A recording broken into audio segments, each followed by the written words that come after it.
추운 날씨에도 변함없이 하나님을 향한 뜨거운 마음으로 예배 자리 가운데 나오신 여러분의 삶에 하나님의 놀라운 은혜와 평강이 넘치기를 간절히 축복합니다.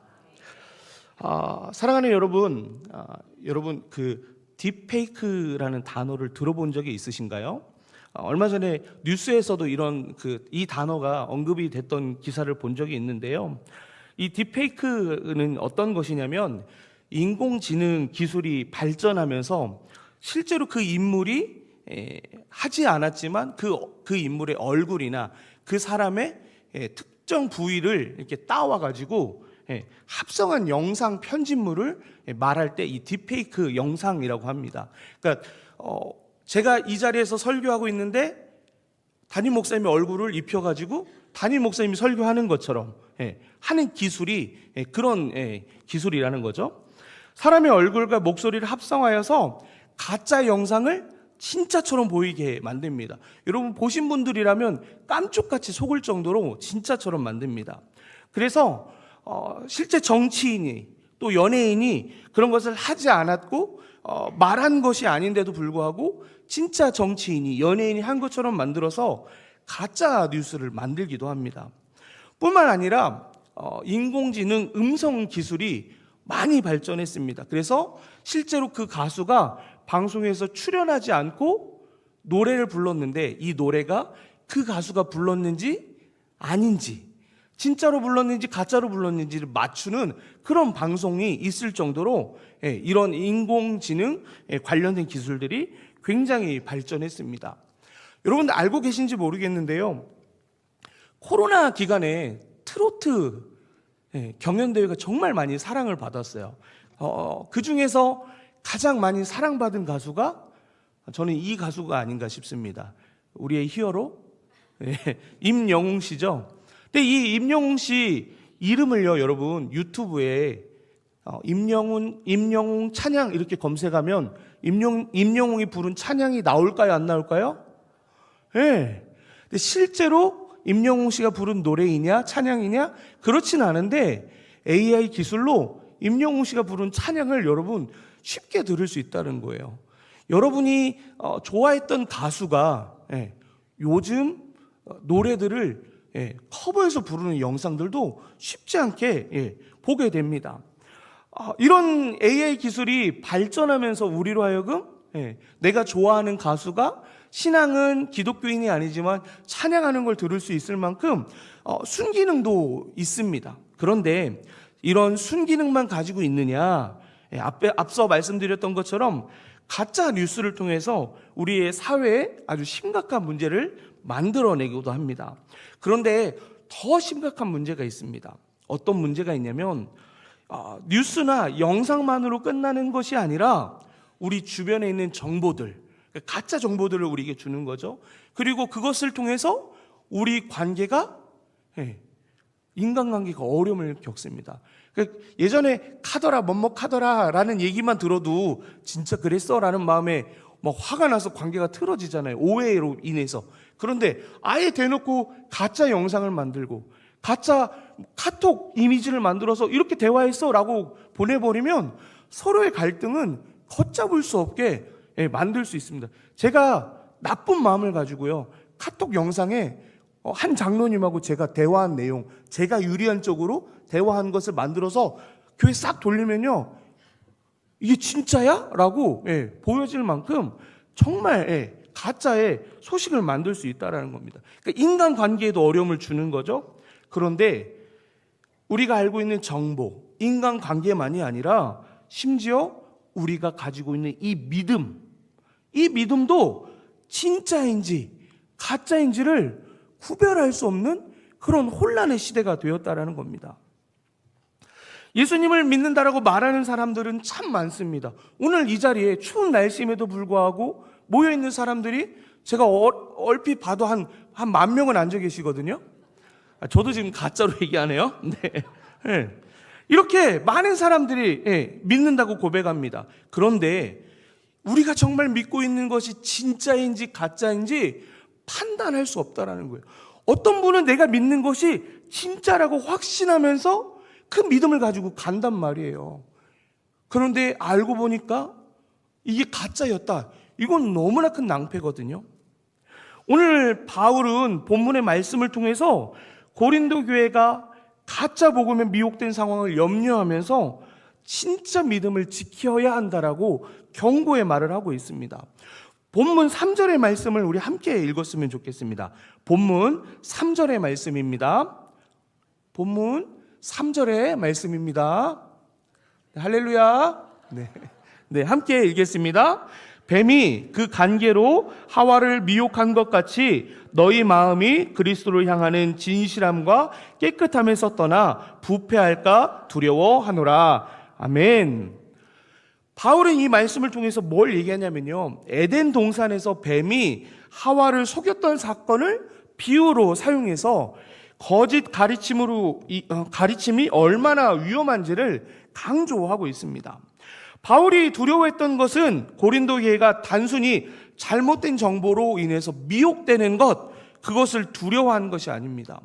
그것으로 인해서 그리스도를 향한 순전한 믿음, 순수한 믿음, 진짜 믿음을 버릴까 봐서. 왜냐하면 그걸 버리면 어떻게 되죠? 죄와 사망과 심판밖에 없는 거거든요. 근데 예수 그리스도를 온전히 믿고 그것을 붙잡으며 살아가면 그 인생에게는 영생이 있고 생명이 있고 하나님이 약속하신 놀라운 복이 있는데, 가짜 복음, 가짜를 접해서 그냥 미혹되는 것이 아니라 그것으로 인해서 믿음을 떠나버릴까 하는 그 염려 때문에 이 말을 하고 있는 것이기 때문입니다. 그러면 우리에게도 질문해 봐야 됩니다. 나의 믿음은 진짜인가? 이 질문을 통해서 우리의 믿음의 그 본질이 무엇인지, 우리는 지금 무엇을 믿고 있는지를 점검해야 된다는 겁니다. 저는 이전에 트로트 경연 방송을 보는데 오늘 설교의 제목 뭐죠? 찐이야. 네. 지난 주일 일부 예배 때 그 일부 안내를 서셨던 그 나승초 권사님이랑 제가 눈이 마주쳤어요. 근데 이게 꽤 거리가 있었죠? 근데 저를 보자마자 주보를 보시고 저를 본 것 같아요. 갑자기 이러시더라고요. 아셨던 것 같아요. 네. 오늘 설교의 제목이 찐이야인데요. 이 찐이야라는 이 노래를 그 경연대회에서 처음 듣게 됐어요.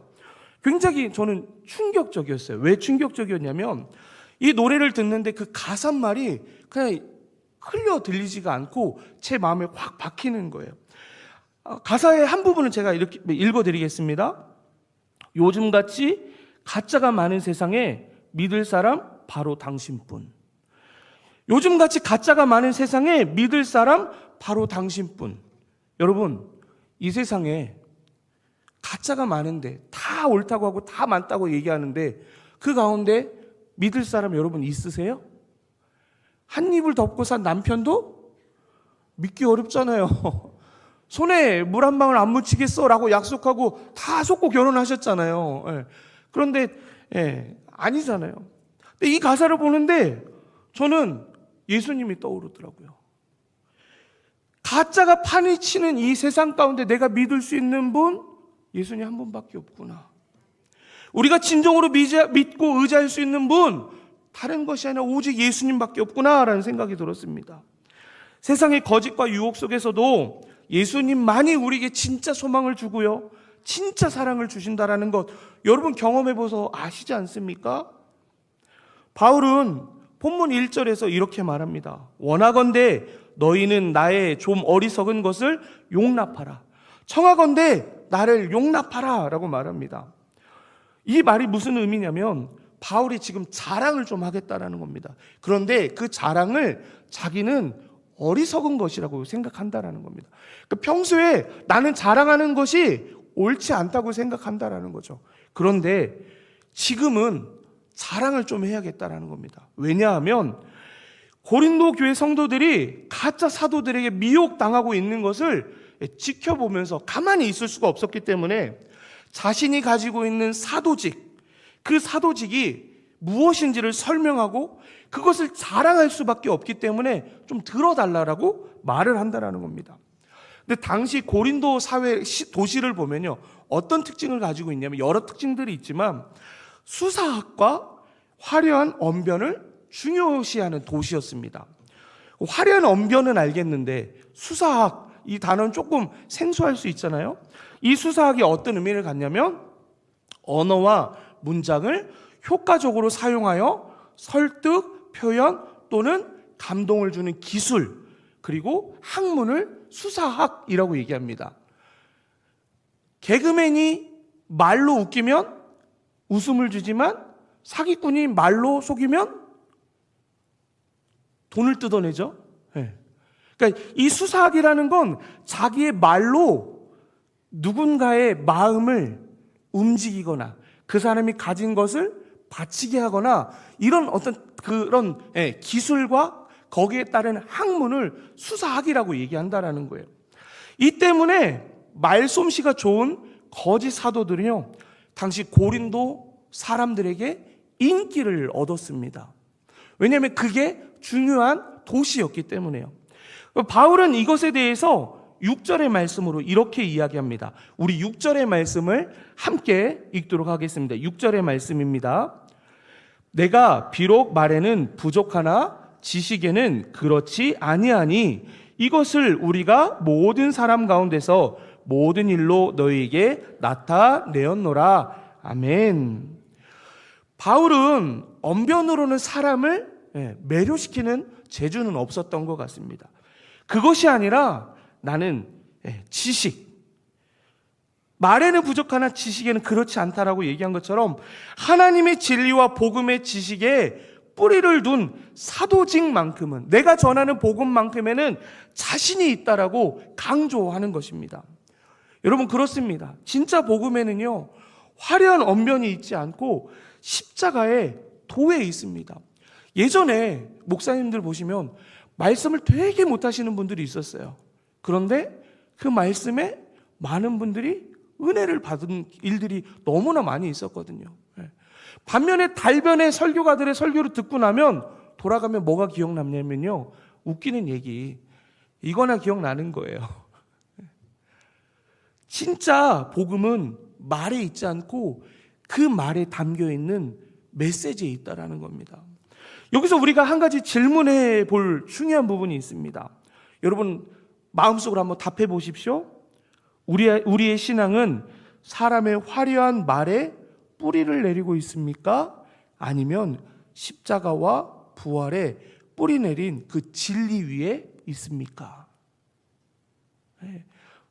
뭐 이렇게 들리고 있어요.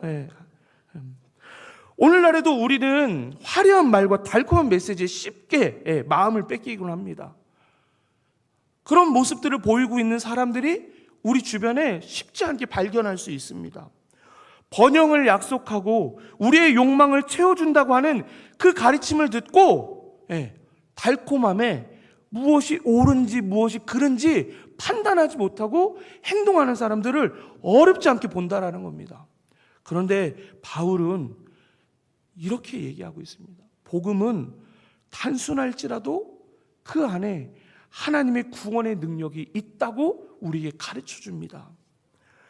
바울은 거짓 사도들을 향해서 오늘 본문의 말씀 13절을 통해서 이렇게 말합니다. 그런 사람들은 거짓 사도요, 속이는 일꾼이니 자기를 그리스도의 사도로 가장하는 자들이니라. 여러분이 듣는 그 메시지, 목사라고 하는 사람, 말씀을 전하는 사람이라고 하는 그 입술을 통해서 십자가의 부활과 복음이 아닌 이 땅의 안위, 우리가 가진 것 그거를 더 움켜쥐게 하는 메시지를 전하는 목사라고 하면 그 사람이 진짜 목사일까요? 왜 대답 못하세요? 가짜예요, 가짜.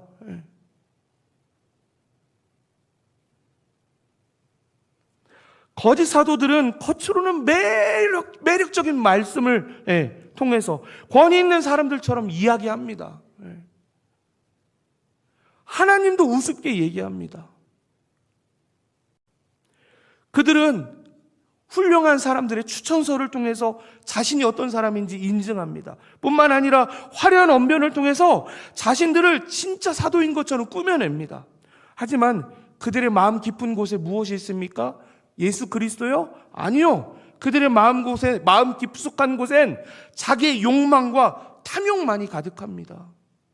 그것만 우리가 살필 줄 알면 앞에서 말씀을 전한 사람이 진짜 목사인지 가짜 목사인지, 진짜 사도인지 거짓 사도인지 분별할 수 있습니다. 바울은 그들의 위험성을 경고하면서 오늘 본문 14절과 15절의 말씀에서 이렇게 이야기합니다. 우리 14절과 15절의 말씀을 함께 읽겠습니다. 이것은 이상한 일이 아니라 사탄도 자기를 광명의 천사로 가증하나니 그의 일꾼들도 의의 일꾼으로 가장하느니라. 아멘. 여러분, 오늘 화면 보니까 볼만하죠? 이 목사 얼굴이. 네.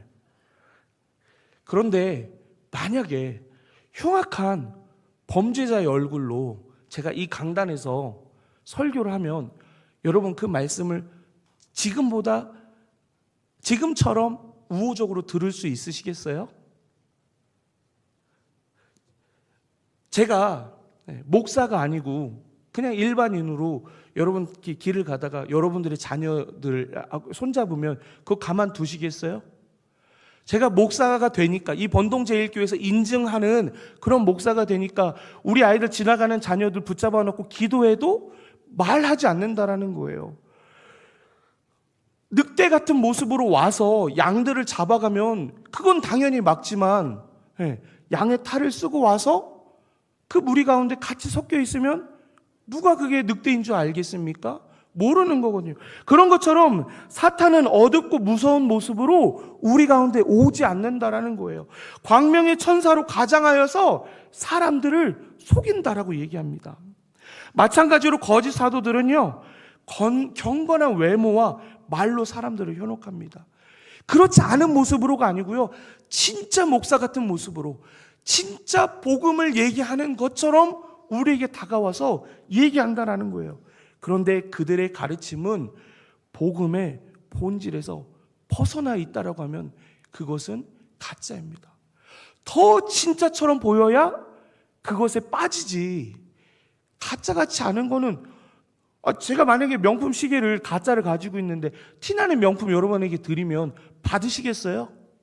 안 받잖아요. 누가 봐도 티나는데. 근데 이거는 정말 신동방통하게 진짜 같아. 근데 진짜를 주는지도 모르겠지만 진짜 같은 걸 드리면 여러분 안 받으실 분 있으세요? 당장 시험에 드실걸요? 목사님 손에 왜 저 비싼 명품 시계가 걸려있지? 이들은 다른 예수를 전하면서 사람들의 욕망과 세속적인 소망에 초점이 맞춰져 있습니다. 가짜 복음의 특징이 무엇이냐면 바로 이것입니다. 예수님을 중심에 두지 않고 사람의 성공과 번영에 집중됩니다. 앞서 자신의 이익에 집중됩니다. 또한 하늘의 소망이 아닌 이 땅의 물질적 축복과 번영에만 초점을 맞추고 있습니다. 이게 진짜 복음이라고요? 가짜 복음이요. 가짜 복음. 오늘날에도 이런 가짜 복음들이 존재합니다. 하나님을 믿으면 다 해결돼. 헌금하면, 예배 열심히 드리면 하나님이 복 내려주실 거야. 여러분 이 말 너무 많이 들어본 거 아닌가요? 교회 다닐 때 예수님 전도하러 나가셨을 때 이렇게 많이들 얘기하지 않습니까? 근데 이렇게 듣고 교회 다니기 시작했는데 정말 건강과 재물의 복이 우리에게 있어요? 아플 때 아프고 돈 없을 때 없어요. 하나님한테 헌금 많이 드리면 하나님이 축복해 주시나요? 여전히 주머니에 없어요. 아무것도. 하나님은 그것과 상관이 없는 분이에요. 우리에게 이 땅에서 우리가 소망하는 것들을 채워줄 수 있는 능력이 있는 분이지만 하나님과의 관계 안에서 구원받은 우리가 아니면 이 땅에서 여전히 이 땅의 것에 만족하며 그것을 쫓아가는 인생이 되지만 하나님을 진짜 만나고 하나님의 구원 가운데 살아가는 백성들은요, 이 땅의 것이 중요하지 않아요. 그래서 그것에 천정긍긍하지 않는다고요. 이런 가르침은 매력적으로 들립니다. 하지만 복음의 본질과는 거리가 멀다라는 것을 여러분 기억하시기 바랍니다. 진짜 복음은 단순합니다. 누군가 복음이 뭐야? 라고 물어보면 여러분 뭐라고 답할 것이 준비가 되어 있습니까? 복음이 뭐야? 복음이 뭐야? 복음은요, 간단하게 얘기할 수 있어요. 예수 그리스도의 십자가, 예수 그리스도의 부활. 십자가를 설명할 때 여러분이 경험한 신앙에 살을 붙이면 되는 거예요. 부활을 설명할 때 여러분이 경험한 신앙의 경험들을 설명하면 되는 거예요. 그러면 십자가, 부활, 이 두 단어 말고는 복음을 설명할 다른 것이 없단 말이에요. 복음이라고 얘기하고 십자가와 부활이 아닌 다른 것을 얘기한다면 그것은 가짜 복음이라는 걸 기억하시기 바랍니다.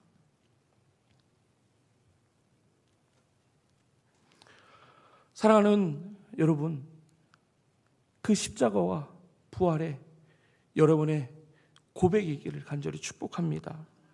그 믿음으로 온전히 살아가는 여러분 되시기를 축복합니다. 바울은 고린도 교회에서 경제적인 지원을 받지 않았습니다. 그렇게 복음을 전했습니다. 그렇게 한 이유가 무엇일까요, 여러분? 당시에 가르치는 사람들이 돈을 받고 그들이 필요한 얘기들을 해줬기 때문에 본인도 돈을 받으면 동일한 사람으로 인식될 것 같았기 때문에 돈을 받지 않은 거예요.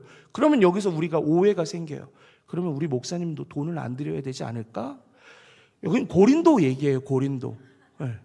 그리고 이 바울은요, 고린도 교회가 아닌 마게도니아 교회에서 후원해준 돈을 통해서 그의 생활을 했다는 것을 여러분 기억하셔야 돼요.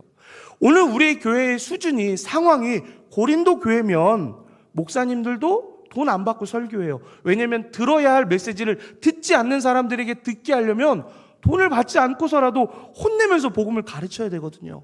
그런데 우리 교회의 수준과 상황이 마게도냐면 마게도냐답게 목사님이 온전히 우리를 목양할 수 있도록 거기에 합당한 물질의 후원을 여러분 해주셔야 합니다.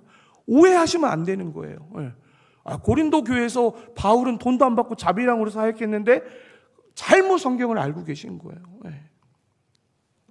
바울은 본문 7절의 말씀에서 이렇게 얘기합니다. 내가 너희를 높이려고 나를 낮추어 하나님의 복음을 값없이 너희에게 전함으로 죄를 지었느냐? 죄를 짓지 않기 위해서 나는 돈을 받지 않았다라고 지금 얘기하는 겁니다.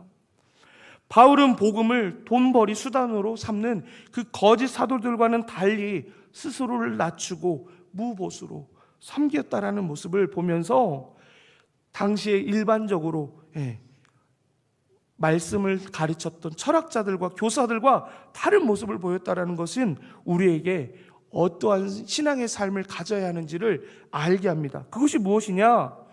헌신과 진정성 있는 삶의 모습으로 살아야 한다는 겁니다. 바울의 헌신에서 배울 수 있는 것은 다른 것이 아닙니다. 자신을 낮추고 예수님을 나타내는 삶. 헌신과 진정성으로 복음을 전하는 삶. 이 삶으로 자기가 진짜인 것을 증명했다라는 겁니다. 앞서 말씀드린 그 트로트 노래인 찐이야라는 이 곡의 가사 한 구절을 더 말씀을 드리려고 합니다. 내 모든 걸 다 줘도 아깝지 않는 내 인생의 전부인 사람. 내 모든 걸 다 줘도 아깝지 않은 내 인생의 전부인 사람. 요 말과 비슷한 말씀을 하신 분이 계세요. 누구냐면 내 모든 걸 다 줘도 아깝지 않은 나의 전부는 너야 라고 말씀하시며 십자가에 오르신 그분이요. 예수님께서 우리에게 주신 그 사랑, 십자가의 사랑, 그 사랑이 계산하고 십자가로 오르셨나요? 아까운지 아깝지 않은지 계산하면서 오르셨나요? 아니요, 그렇지 않으셨어요. 내 모든 것 다 주어도 아깝지 않은 그 사람 바로 너야. 우리가 받은 그 사랑이 바로 이 사랑이란 말입니다, 여러분. 그러면 우리를 사랑하셔서 자신의 모든 것 내어주신 그분 앞에 우리의 삶의 모습은 어떻게 되어야 하겠습니까? 우리의 사랑의 모습을 보시고 예수님께서 야, 너 찐이야. 야, 너 진짜다. 이렇게 말을 들을 수 있는 진짜 신앙의 모습으로 살아가야지 않겠습니까? 그 모습으로 우리가 진짜야 라고 들을 수 있는 그 삶의 모습을 통해서 세상 사람들이 우리를 볼 때 욕하는, 비난하는 기독교인이 아니라 진짜가 나타났다. 이 찐이야 가사에 노래 말에 이런 게 있고, 진짜가 나타났다 지금. 어디에도 진짜가 없는 그리스도인들이 그 많은 이 세상에서 번동제일교회 성도들이 돌아다니면 야, 진짜가 나타났다. 진짜다. 저 사람들 찐이구나. 그런 말 들을 수 있는 진짜 그리스도인으로, 신앙인으로 올 한 해 살아갔으면 좋겠습니다. 그런 소망을 가지고 살아가는 여러분 되시기를 간절히 축복합니다.